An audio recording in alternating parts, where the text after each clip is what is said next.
installation instruction practices for the pig pen. First thing you're going to want to do is do a visual inspection. Make sure there's no rips or tears in the bag.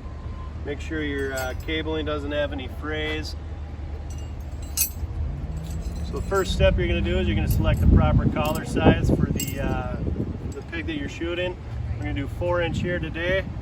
What we're going to do is take that, you're going to slide it right onto the exit point of where the pig is coming out. You're going to slide that onto your pipe. You're going to pull the mouth of the bag up to the pipe opening.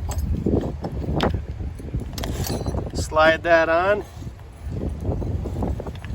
So inside you'll have that tongue. Put that into the mouth of the pipe. Pull that up. Pull the stop plate tight to the mouth of the pipe.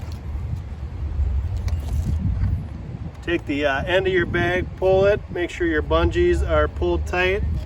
From there, you'll take your collar and make sure that that's tight on the pipe as well. After that, you're going to make sure there's no twists in your bag. And if possible, you can roll up the remainder of the bag to the mouth of the pipe. And from there, you're ready to shoot.